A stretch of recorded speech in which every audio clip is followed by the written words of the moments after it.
Hello, everyone. I'm Helen Chasen, and I'm so pleased to welcome you to the second Conversations with Traces curator Sarah Tanguy and the participating Traces artists. This has been an amazing show to put together during a pandemic, and so much credit and kudos go to Sarah Tanguy and the artists for putting up with all the COVID-related restrictions and pursuing and installing the show with great resilience and a huge amount of patience. So thank you to all of them for the fabulous installation process and the incredible exhibition. These are absolutely wonderful works, and the museum is thrilled to host these artists and present their works to have on view for the Washington artists and beyond.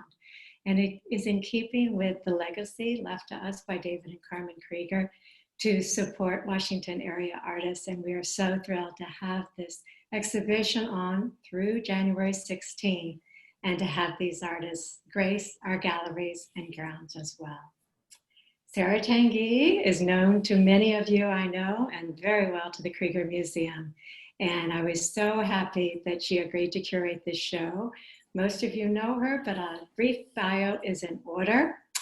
Sarah is an independent curator and arts writer, and she believes strongly in direct collaboration with artists and the power of art to connect with all. The daughter of a US diplomat, she holds a BA in Fine Arts from Georgetown University and an MA in Art History from the University of North Carolina at Chapel Hill. Her exhibitions and collections at museums and other arts organizations, including Arts and Embassies, US Department of State, and the American Center for Physics. Sarah has explored the intersection of art with such topics as science, food, tools, and books, and always is looking for new ways to inspire new ways for people to engage with the world around us. So thank you very much for joining us this evening, and I will turn it over to Sarah. Sarah, thank you, and thank all of the artists. Thank you very much. Well, thank you, Helen, for such a wonderful introduction and your ongoing support of this project for 3 years plus. And I'd also like to add my welcome to, it's great to have everyone here with us this late afternoon. And beyond that, I really want to thank the entire staff at the Krieger and single out operations manager Ivan Delgado, who provided logistical support, as well as Sarah Hines, head of public relations and membership. She's the one who shepherded the e-catalog that's available on the museum's website. So I'm thrilled, so happy to have the opportunity to engage in conversation with artists Roxana, Sebastian, Rania, and Johab.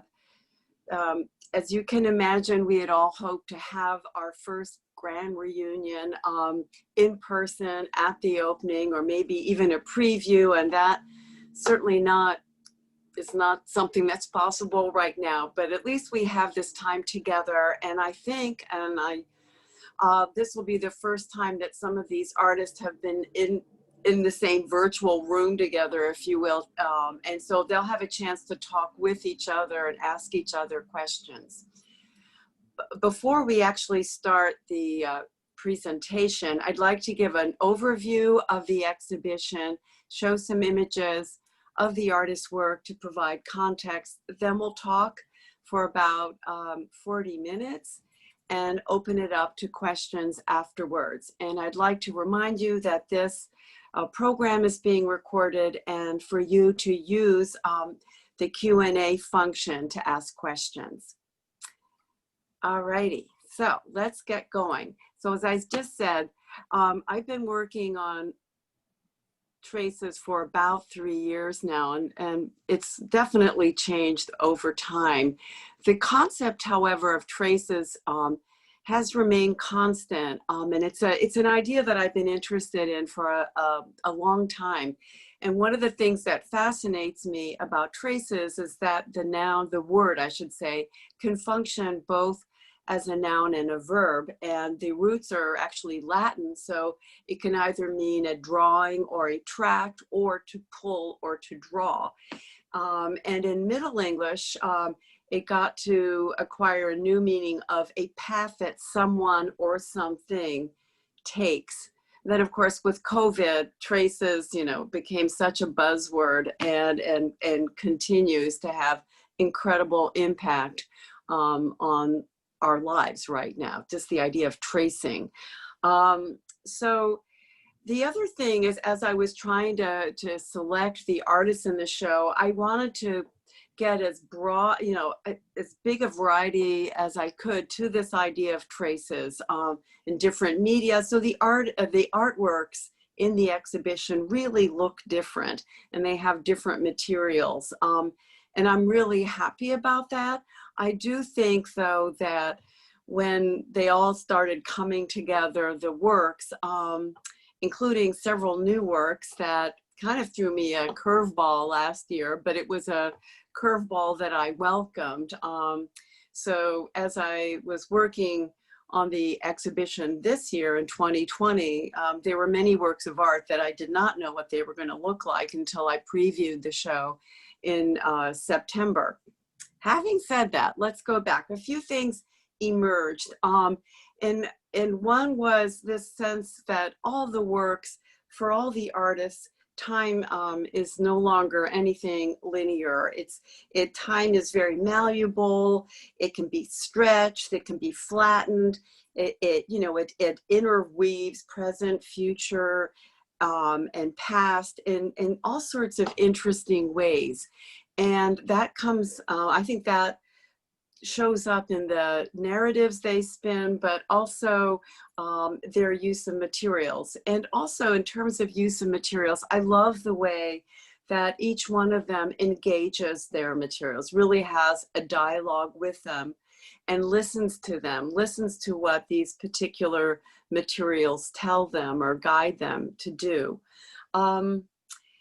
And even larger themes than that maybe are, you know, as we look at the images and as we talk with the artists tonight, I would say pay attention to how they navigate the personal and social spheres, how they create a sense of place, a topography that's rich and textural and reflective surfaces, their use of mystery too, yeah, mystery and memory. And I think all of this is to encourage a sense of introspection and also maybe challenge us all to have a shift in perspective, to make something visible in a new way. All right, now bear with me. I'm going to start sharing content and just show, as I said, some images of their work.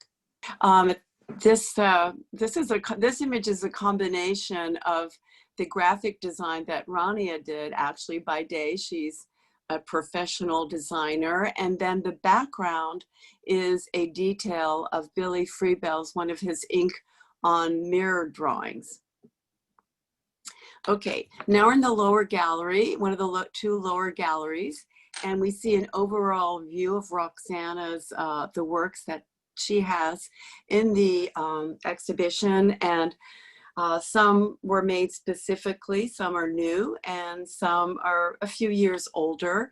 But I think even from this overall view, you can see that she makes use of found materials, and she almost lets them they speak to us, and they sort of, for me, in my mind, they act both as touchstones and time capsules all at once. And I'm sure she'll be telling us more about some of these found materials belong to her own family, her own extended family, and how she uses them and recontextualizes them. Here's to provide some context and also some sense of scale, here Helen and I. And here's some details where you can see this incredible use of different fabrics and not just fabrics, there's iron and all sorts of different materials. Another grouping where you can see the detail of her cloak of unfair advantage from the rear, her viral decor, which makes use of artificial doll hair. When I did my original studio visit, with Roxana. She was making the transition from real hair that had been inspired by, in part by Victorian hair jewelry. She was making the transition to artificial hair to kind of bring out the juxtaposition between nature and artifice. And juxtaposition, jarring juxtapositions is one of her fortes. We're going now to Sebastian's work. He uses salvaged stone, especially marble, but not exclusively, and many of them are architectural fragments. So the idea of traces is built in right away to the materials, as with Roxana, but in a very different way. And quick story, I got to know his work first time when I went to the Renwick's 40 under 40 exhibition, which was their 40th anniversary exhibition. And from afar, this work on a pedestal beckoned me, and it was a pillow with an indentation in the middle, carved beautifully out of marble. And it turns out that that was his dad's death pillow. And I found that such a poignant use of the material, the content, but also it suggests a different type of memorial. And here's one of the works in the show titled Unseen, which is based on one of the dish towels that he got from his wife's grandmother.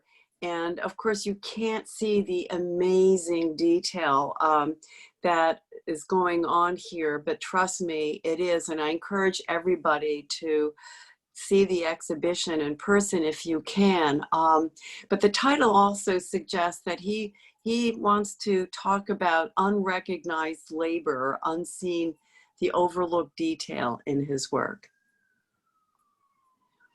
And here I show one of his suite of 4 work gloves that are actually his own work glove, and a little lamb, which is based on a stuffed animal that belongs to one of his children.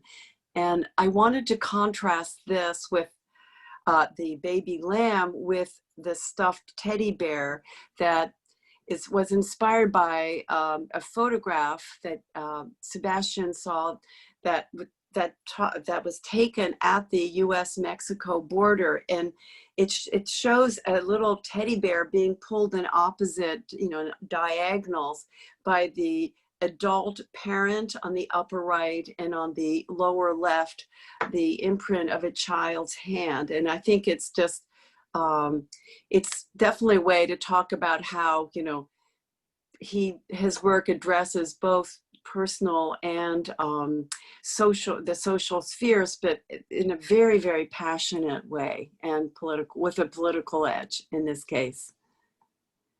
Rania's work, Liminality, is arguably the most site-specific piece in the exhibition. It takes over all 3 levels of the grand staircase, and even though it's like a gossamer spider creation, it is actually, fairly strong and resilient. And I love those qualities about it. I also like the fact that the piece flips on the main landing, and Rania can talk more about the shape and how it flips, but how it, and this is amazing to me, that it's 40,000 or so ladder-like hand stitches. So the amount of work that went into creating this piece truly blows my mind. And you can see some of the ways that it relates in a site-specific way. Coloristically, it picks up the saffron color, picks up the carpeting, and then you have sort of the more bronze color that picks up the bronze color of the railing, and the railing, which looks dark here, is actually bronze. And look how the play of the stitches, how they play off the sort of like almost Jackson Pollock design of the railing, and then the limestone. And what's truly remarkable about this piece is that as you go up and down the stairs, the shape really changes. So it's definitely, you know, one of those Einstein things, that theory of relativity, in that sense. And I also love the way that it frames the paintings on the landing, gives you a different sense of them. And now we are turning to Johhab's 4-part sculpture titled, as you can read, Point A to Point B to Point A again.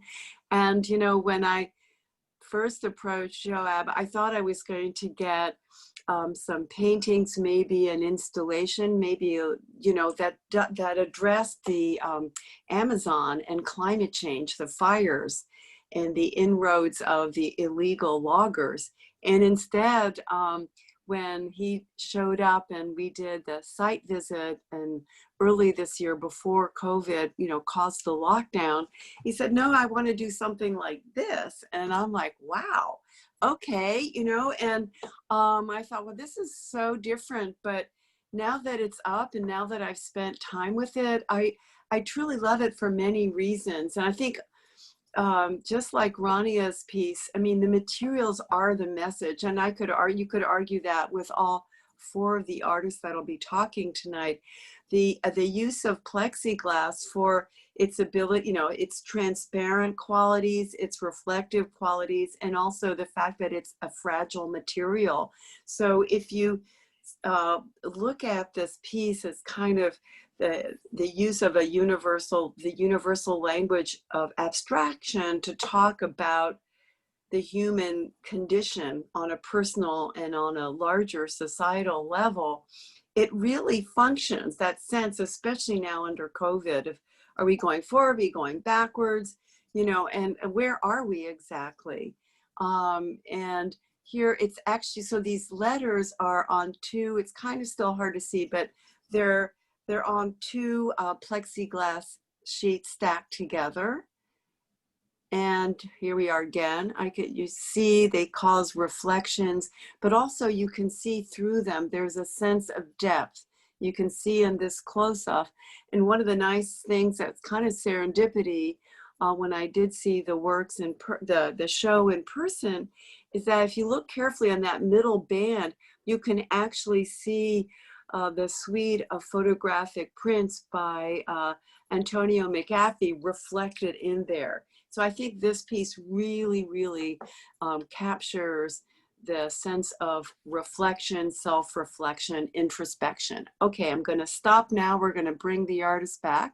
I thought as an initial question, I could just get your reactions to when I asked you to be part of this exhibition, and how the idea of traces resonated with you as the theme, the overarching theme for the show. And as you started to think about, you know, the exhibition more, and you started thinking about what you wanted to include as the work, as your work, your representation in the exhibition, you know, how did that evolve? I know some of you I asked to be part of the exhibition a little bit sooner than others, or later, I should say, whichever.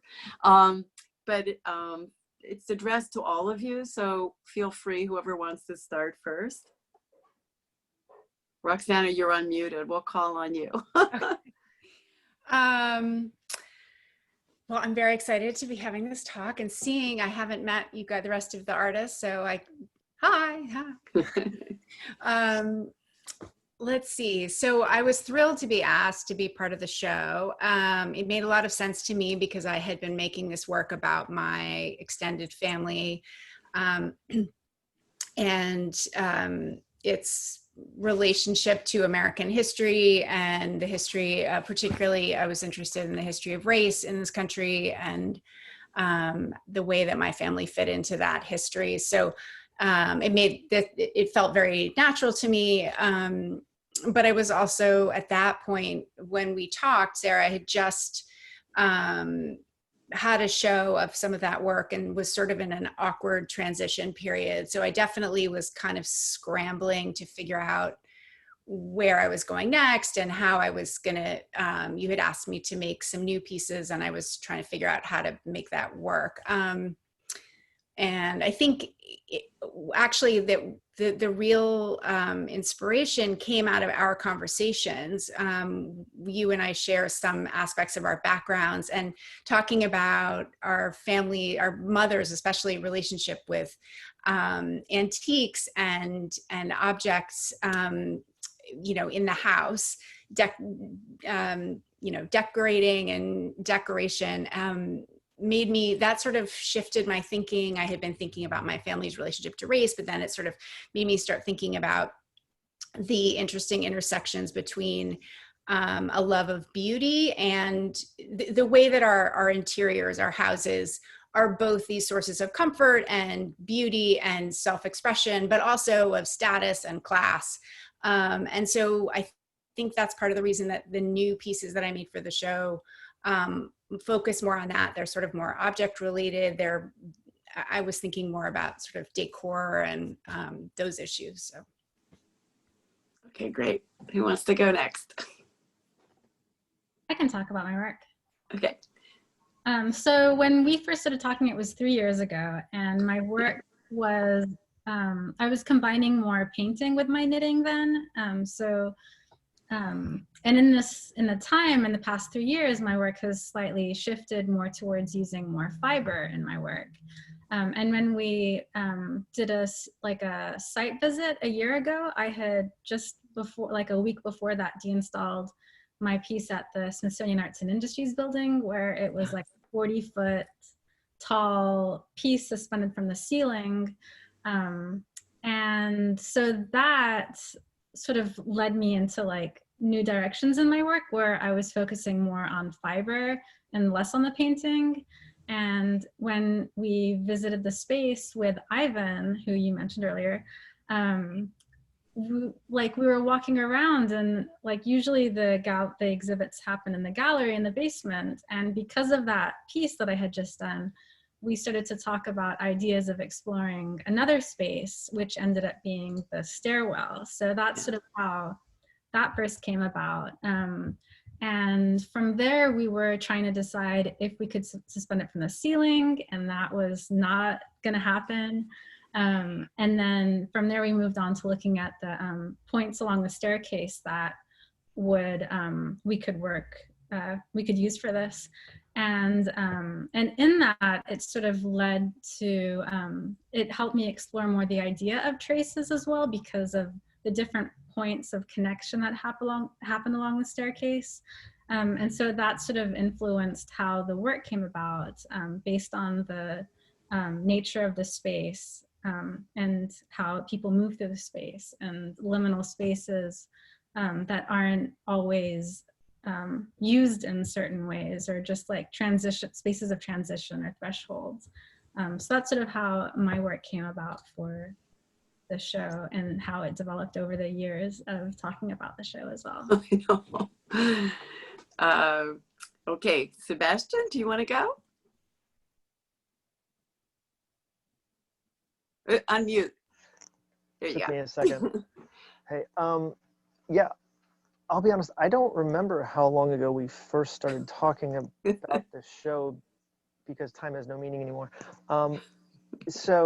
But it was at least a couple of years, I think. Yeah. And so one of the few consistent things throughout the show has been the title. And of course, I thought of it certainly more in terms of things that are left behind. So when you said this is my idea for the show, and I thought, well, yeah, everything I have applies, whatever you want.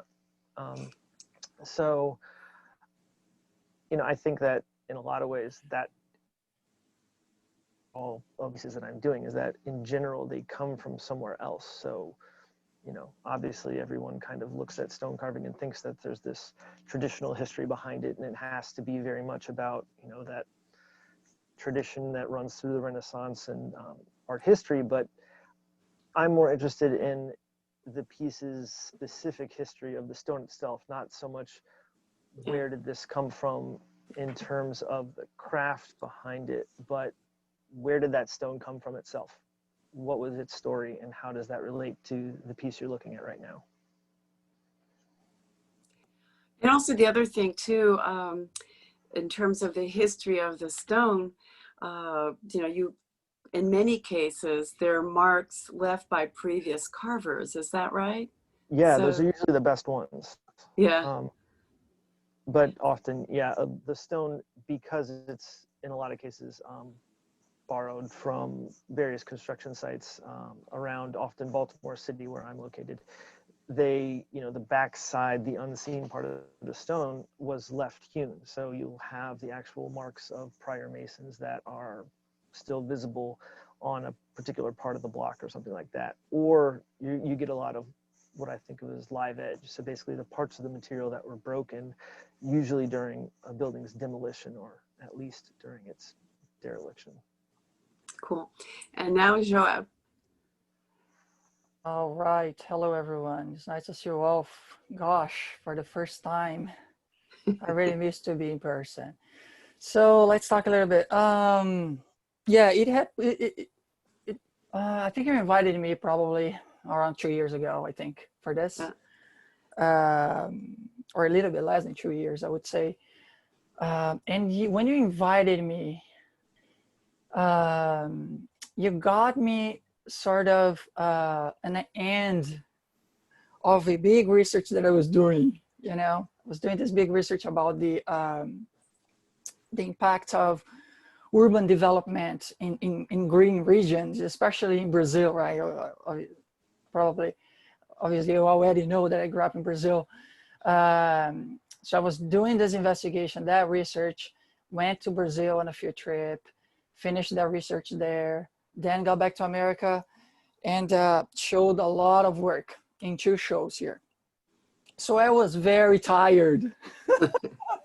I was very tired. When you invited me and you say, Joab, here's the work that I'm so excited about. And I looked, I was like, gosh, this was just a drawing. This was just like initial study sort of, you know, the very first works from that research. And I was absolutely not very excited to do anything related to that because I was like in a, you know, I was in a period of transition. I was in a period of transition, like questioning so much. And now, you know, I don't want to work with wood anymore. I'm done. I don't want to be cutting wood anymore. And then that when I at that time that invited me, I was already playing with plexiglass, and a very new material for me, completely completely different than wood in all sorts. And so during the development of my work, you know, during this time, there was a lot of questions, you know. I said, well, what am I going to do? You know, the theme are traces, what I'm going to do? Will I do a work about materials? And then while asking a lot of questions, I began to think so much more, not much about well, sort of having a conversation with the material, about transparency, about flexibility, about fragility. And then I start looking to myself and revisiting my life, sort of, you know, okay, I'm here right now. What it took for me to get here? Where am I supposed to go? Should I revisit the past? Yes or no? So that was all that conversation happening in the studio while I was creating the work. And that's one of the reasons why I think the title of the work is absolutely, I would say that's the most important thing in this work, you know, point A to point B and to point A again, because that's what actually, you know, pushed me to think about my life in general, and obviously, and open the door for others to think too about their own lives. Yeah, but it's also really interesting too, because even though the point of the exhibition is not to directly talk about the Kriegers and their collecting patterns, but they definitely collected the Washington Color School. So I thought to myself, you know, there's a tie-in here too. Yes, for sure, definitely, because I really remember, you know, as I was evaluating, okay, what the work will be, what am I gonna, you know, I have all those plexiglass ideas, what I'm gonna paint on, what I'm gonna do with it. And I remember thinking about my time at the Corcoran, you know, during my undergrad, and after hours, you know, revisiting the gallery by myself, nobody there, the gallery is dark, and I remember, oh gosh, sitting in one of the stairwells at the Corcoran and looking at Jean Dave's work. That was for me the most fascinating piece there, stunning. And I was like, this is amazing. So let me see if the Krieger has Jean Dave. So I revisit some of the Krieger collection. I was like, okay, this all makes sense. My work definitely is a site-specific work because I was thinking about his work as I would put my work at the Krieger, you know. Yeah, that's interesting. The other little funny thing that I learned, just to backtrack, so I was able to do in-person studio visits with everyone, and then you know, COVID lockdown. So then the second round of studio visits, or more in some cases, were done virtually. But I remember, Johab, talking to you at one point, and you were saying, you know, okay, I'm working in Plexi, but I can't find Plexi. It's hard to find now because everybody, the restaurants and the grocery stores were all, the airlines, the airports, everybody was interested in plexiglass all of a sudden. But obviously and thankfully, you managed to find a good source. Yes. So, you know, all of you have talked just in this initial answer, you know, about giving us a sense of how your personal life, or I said it in my overview, how your personal life and maybe your biography affects the work you do. And, you know, maybe how you got it, maybe it affected the way you got interested in the medium that you are using or you're focusing on in this, in the work that's in the show. But I didn't know if any of you wanted to elaborate on that or not, or if I'm making sense. Yeah. All right, let me talk a little bit about the plexiglass. Obviously, it was not just because I found the plexiglass there in my studio, I decided to work with it. It was still my interest a little bit with environmental issues. I think that led me to work with some type of plastic. You know, I was very interested in that. And that's one of the reasons why the paint is used in my plexiglass, or sort of plastic paint, it still has petroleum part of the paint. And that's something that on the back of my mind, I'm not thinking much as I used to, but it's still there. You know, I'm still thinking, I'm still analyzing my environment and seeing, you know, we're all dealing with environmental issues now. So the choice of plexiglass, it comes from that. You know, I'm gonna work with plastic, a type of plastic, and yeah, so that's what for me. And Rania, tell us again what got you interested in knitting, and how I believe your mother taught you how to knit, and then why do you like to knit? To make works of art. I grew up watching my grandmother crochet, like really intricate work. She would make it as gifts for different family members, and my mom taught me how to knit. And I didn't really pick it up until 2005. So, and in that time I'd forgotten that I was ever taught how to do it. But then friends taught me and I picked it up really quick. And then the beginnings of my work, I had been a painter previous to that, or focusing on painting, and my earlier works were a combination of the two materials, and I worked small so that I could I'd be able to sell them online and mail them to people in faraway places. And then as time has gone by and my work has scaled up, the painting elements never really grew that big, but the knitting grew larger. And then that worked well with my work because then, for example, like the 40-foot tall piece that I made would collapse to like the size of my lap. And so I'd be able to work on these pieces while I was in spaces of transition. Like if I didn't have to be in my studio to work on them. So that worked out nicely. Yeah, and then also in terms of the history of my work, I also use a very specific knit stitch called a fancy cross throw. I have a sample here to show. This is like what a detail of the stitches look like. The stitch is designed to look like ladders rather than as crosses, which is how, or X's is what like typical knit stitches look like. So this is a stitch that I've been using in my work for quite a while. And then the materials that I use are really fine threads of silk, bamboo, linen, threaded with stainless steel and copper, so it helps give it shape even though it's super fine and looks like it could be broken, but it's pretty tough. But also I think, that background, so I'm like, how can she possibly create this thing, and thank God you had studied mathematics. So I mean, I was doing, like, I don't even know, all your notebooks where you had to figure out the stitching.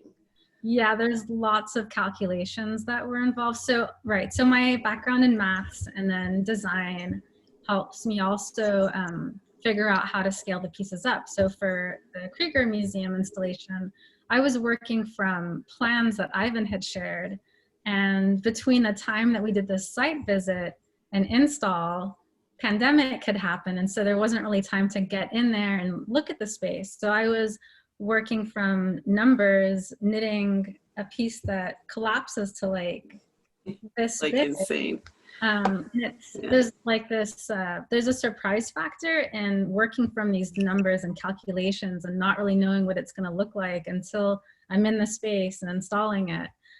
So yeah, definitely the maths and design background helps me figure all of those details out. And like all the models, I have one of the models. This shows like the form of the piece. It's basically the whole structure we figured out was a circle that it's like a circle and a half that then separates out. So it's like a reflection in itself. So I don't know if this will show, but this is like one of the little models that there were a lot of models made. So this is one. Yeah. And I think also, I mean, your sensitivity to color may have something to do with your background in painting, maybe not, but the way that you were really careful about the color progression and how it related to the architectural surrounding.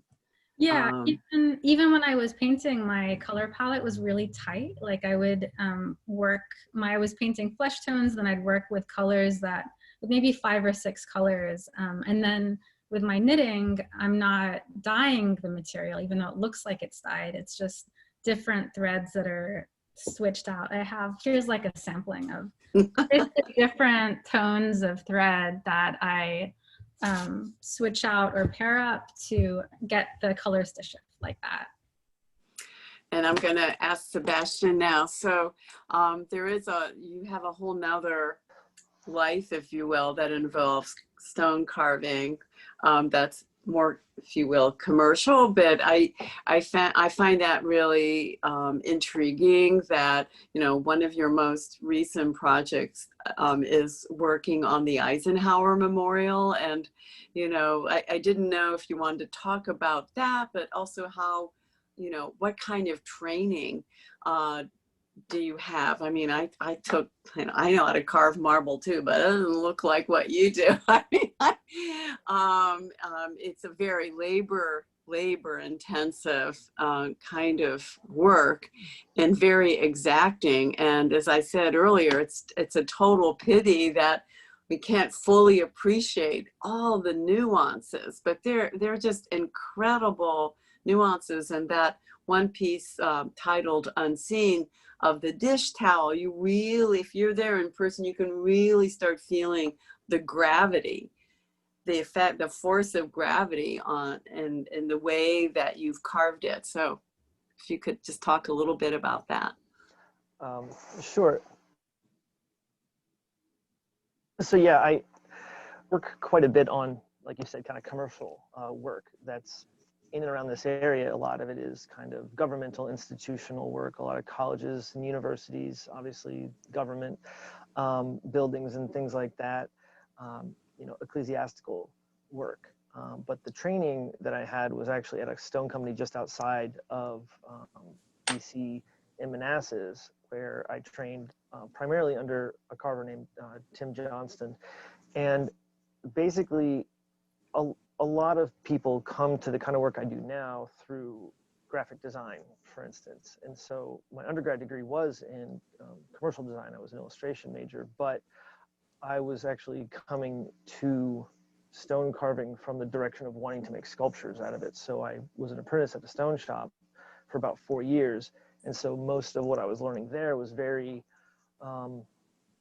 architectural in nature. So exacting, as you say, I guess, not necessarily the most creative stuff, but basically learning a technique. I wanted to learn the craft behind the work, so that way, by the time I was applying it to my own concepts and making art out of it, the chisels really were more like paintbrushes, and it was kind of like a second nature thing. And so I wasn't struggling with the media necessarily. I could just spend my time focusing on struggling with the concepts.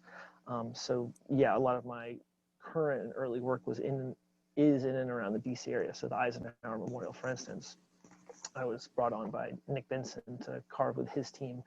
And, you know, there were 4,000 some odd letters that had to get into that piece there. So I think that, you know, certainly growing up in the area and working on stuff like that affects my current work, because when I have the opportunity to work on my own stuff, I'm in no way interested in working on massive things, working large. I'm much more interested in working on something that has a humanistic scale. So something that I can see up close, someone else can see up close with their eyes directly, which is what's difficult about everything we're doing now. And really the way most people experience artwork in general, especially these days, is basically digitally. And that's kind of what that work, Unseen, is about. It's just kind of about all the things that go into any kind of work but are not recognized, something you can't see, especially when most people's experience of artwork, or if you ask them who their favorite artists are, some people get into museums and things, but the average person is familiar with their favorite artists probably via Instagram. So their only interaction. Yeah. Well, I can tell you one thing, certainly I feel pretty strongly that all the artists in Traces definitely remind us of the importance of the body, the bodily experience, the body as part of the creation of the work of art. But also just, you know, hey, we have bodies, and as long as we have bodies, it's a good thing to experience, in this case, works of art in person. And that kind of leads me right into Roxana, because your work is so tactile. And you know, you love crazy, I mean, seemingly crazy juxtaposition of materials that are kind of like right on the edge of like, oh my God, this is like, I don't know if I can process this. It's like bordering on the grotesque. And then at the same time, you know, there's something quite beautiful about it. Yeah, I like, I don't know quite. I sometimes think of myself as a kind of, you know, insane matchmaker. Like I'm in my studio with all these different materials, and I'll pick up, you know, 2 things and be like, haha, now you guys get along. Like you're on a date, you plastic thing and you ancient thing, and go for it. Like, I think you guys are going to get, come on, come on. I mean, it sort of almost feels like an extension of, you know, playing with stuffed animals or dolls when I was a kid. There's a kind of, you know, yeah, a sort of thirst for narrative and drama, and also kind of, you know, a God impulse of, you know, setting things up. But I also really like the energy that comes from the friction there between things that don't at first glance go together. And I like the sort of surprise element. I mean, in a couple of those pieces for a while, I was working with, you know, those little strands of plastic that attach a tag and is to a piece of clothing in a store. And then you get it home and you try to rip it out. Yeah, maybe you can get it cleanly, but maybe it just rips a hole in your pants and it's annoying. So I found in Office Depot, those little, they come with a gun, which is so interesting. I didn't realize this, but anyway, there's like a little sharp thing and you stick it into the fabric and you hit the gun and the little piece of plastic deploys into the fabric. And they leave without any kind of tag or anything, they leave this kind of lacy filament quality to them. And so I was using that a lot in these kind of in combination with lace and embroidery. And I liked the surprise aspect because they have this great delicacy if you look at them from far away, and then you get in close and there are these objects that are like tremendously irritating in real life. And so I really liked that kind of funny juxtaposition that they give you the impression of something kind of delicate and old-fashioned and lace-like, and then when you see them up close you have this moment of recoil because they're so annoying. So yeah, I like the juxtaposition. I like trying to make odd things work together. It's the energy, there's sort of the friction that I find interesting. Okay, we're going to open up to questions. Let's see. From Emily, I'm fascinated by the knitted model. Could all the artists speak about their use or not of models? Does anyone else make models? I don't. Yes, sometimes I will, a little bit, but not usually. And Sebastian, for the works that are in this show, did you make, when you mean like little maquettes, or do you make drawings? It depends. It almost always starts with a drawing of some kind. In the instance of something like Unseen, where there was a piece of cloth that was draped, I did kind of basically set up what a painter would do. Is in my studio, I set up a cloth like that, and that's what I looked. Use the model, whereas something like the permanent separation anxiety, the teddy bear, I took photographs and measurements for what I needed, and versus the series of work gloves, I had just done something before those that was very, very, very technical, a lot of modeling and pointing, which is a whole process. So in those instances, other than just lying in a place and it just sat in my studio, and sometimes it moved around from day to day if somebody kicked something around. So that was much looser, for me. Johab, do you want to comment? Yes, I create a model. I have some background in typography. I don't even remember last time that I used letters in any of my work. This is probably a million years ago, and I decided to use this time so some background typography. I did a model before. The interesting thing about that was that, plexiglass is so heavy and so fragile. So the model was really small. It was really beautiful in my, really beautiful in my living room. So then you get this huge, like 6-foot plexiglass. And so now, okay, how are you gonna make this work, Johab? You know what I mean? I was like, okay, I don't even install the work in my house. I was like, I'm gonna go to the museum straight. If it falls apart, that will be it. That is a statement right there. So that was very risky, very risky. You might have had to change the title. Maybe. Maybe. Maybe. All right, let's take another question. I can also talk about why I did the models. Sure, absolutely. I don't always work like with models similar to the actual form one that I showed. Yeah. But in this case, I didn't really understand the shape of the staircase. And so I made multiple models to try to understand like what form it was taking. So the first models were out of paper, and then I made like a cardboard and foam core and string model to figure it out. And then I made one, after that I made one that used plastic. So like with a 3D pen to try to figure out what the form was. And then those sort of helped me figure like what the shape was taking. And then once I figured out what the shape was, I had to figure out calculations. And so basically I was making a form where the center point was, let's say, 350 stitches, and the outer edge was 1,000 stitches.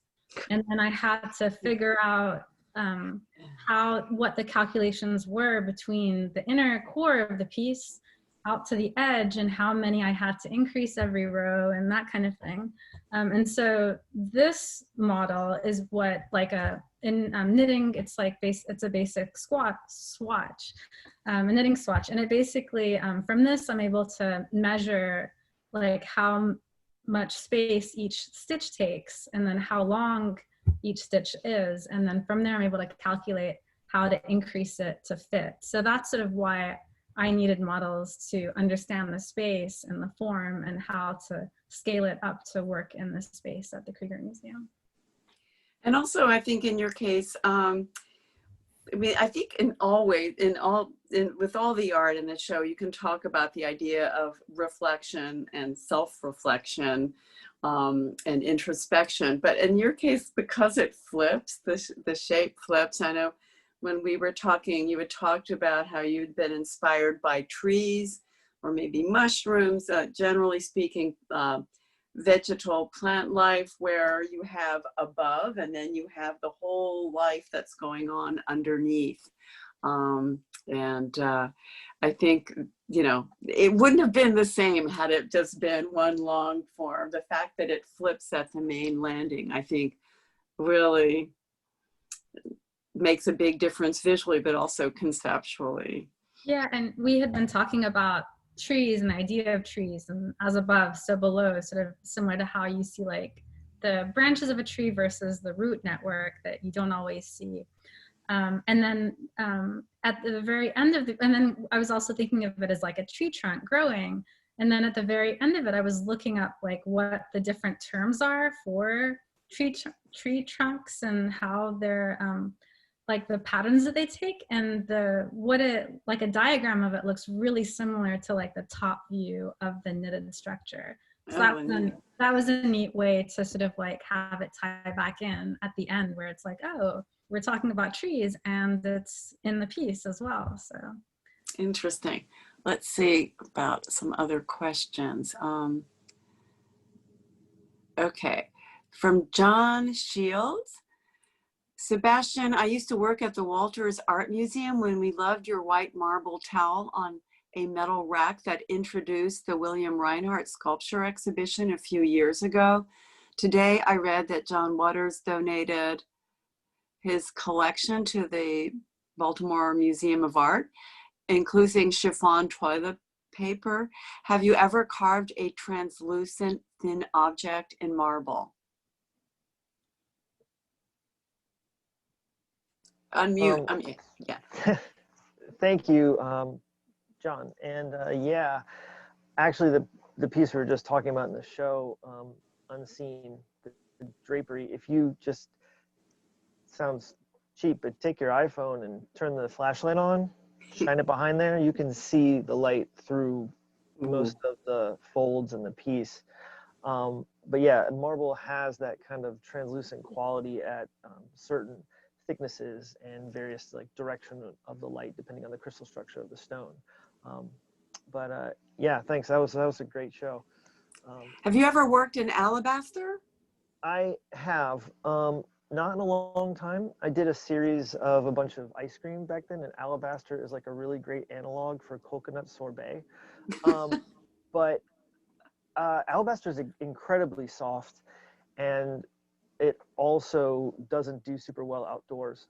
So by and large, unless I want something, you know, to have that particular quality of translucency, which I did in that case, I've done relatively little with Alabaster just because it is so soft.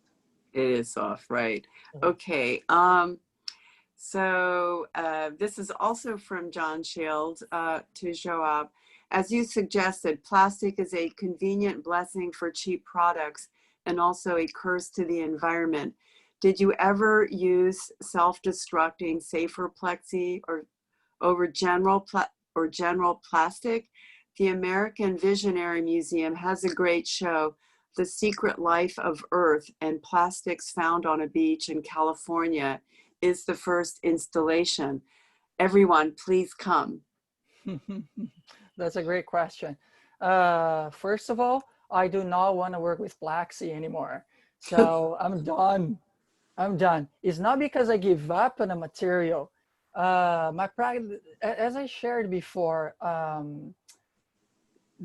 honestly, this piece was just like it was right in the middle of a solution. You know, I was like, okay, what is gonna happen to my life? Okay, so there was like this solution, and all the solution was solved through this piece. You know, all answers, questions. That I would got solve all the entire world. through their work. So yeah, as I don't want to work with plexiglass right now. My practice at this moment is not even material focus anymore, any longer at this moment, you know. So I'm doing more performance work right now. I'm working with video work right now, moving image. I'm exploring themes of chance, time. Yeah, my practice was just like from black to white, and this was absolutely the piece, you know. That was like I said before, like Sarah, when she invited me, I was like at that, you know, at that cross, you know, at that crossroad, you know, where should I go, you know, what's supposed to do, you know, and then I created a work and solve all the problems. So no longer interested. I don't know if that answer your question, but I really hope. Please continue being encouraging. Look my new works, okay? Okay. I have a question from Nicole Eisenman for Roxana. Can you talk more about the narrative in your work? You mentioned race in your family. How does that appear in your work? You might talk about the cloak. I don't know. Yeah, sure. Excellent question, Nikki. So I'm from this old WASPy family, and that has been in this country for many generations. And I started I was thinking primarily after the election 2016, sort of how did we find ourselves here? And specifically, I was thinking about in terms of race, in terms of our, you know, the history of anti-Black racism, particularly in this country. And I started trying to make work about that and feeling frustrated. I didn't want to make work about somebody else's experience. I wanted to make work about my experience. And so, because I didn't want to sort of trespass on somebody else's experience. And so I found myself thinking about my family, the history of my family. I have, especially my mother's family, both sort of abolitionists and slave owners. And so I started trying to do, there had been certain narratives in my family about these people, these ancestors, primarily about the abolitionists. And so I started trying to kind of figure out what was my own story as a way of thinking about what is our American story. And investigating it. And one of the first pieces that I made as a result, so I was sort of doing research and not particularly well-focused research, but just kind of exploring. And one of the first pieces I made was this piece that's in the show called The Cloak of Unfair Advantage, which the title comes from role-playing video games, which is a whole other thing that I won't go into right now. But anyway, the idea was that you put on this cloak and you get the advantages of being white. I realized that the work in many ways became an exploration of whiteness specifically, and white privilege. And so the idea was that you put on this cloak, which is not of a fancy material. It's my great grandmother's cotton bedspread and has stains on it and holes in it. And, you know, it was a nice piece of fabric, I'm sure, but it was never fancy or expensive. But you put it on and then you get the advantages of whiteness. That was the idea. And if you've ever played role-playing video games, you get little, you know, you get more in this category and less in that category if you get like a magical object or something. So the idea was that you would get, you would somehow be able to put on the privilege of whiteness.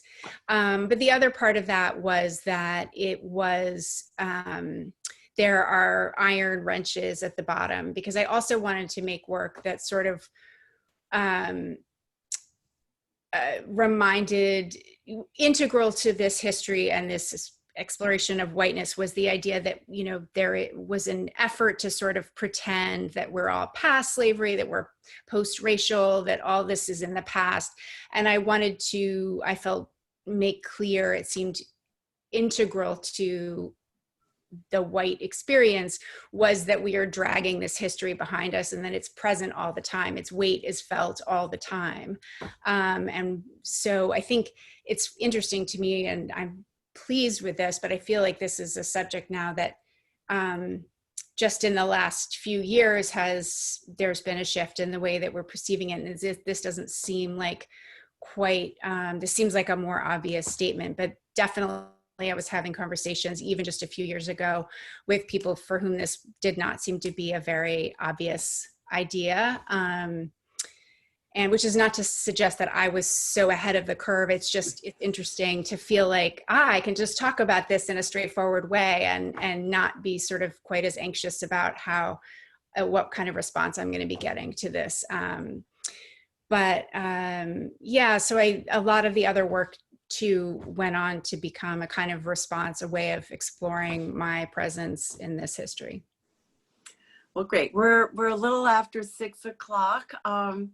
I think it's probably a good time to wrap up. I definitely want to thank all 4 of you for being with me tonight, and more importantly, for accepting to be in the exhibition. It's really been a continuing source of inspiration, watching the work evolve, getting to know you better. And, you know, we didn't even talk about how has COVID affected your work, but, you know, that I'm sure we could go on and on about that. Hopefully, you know, over a glass of wine. So if everything goes well, I want to, of course, thank the Krieger. And if you go to their website, you can sign up for timed entries. And I'm hoping, I know it's probably going to be a miracle at this point, but we'll be able to do some kind of in-person gathering, just to get to know each other, so to speak, in the flesh,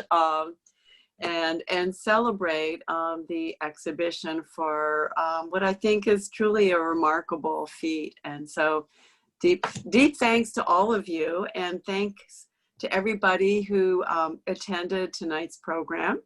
And we'll see each other either in the virtual world or, with some luck, maybe in person soon, I hope. Thank you. So bye, everybody. Thank you. Bye. Thank you. Bye.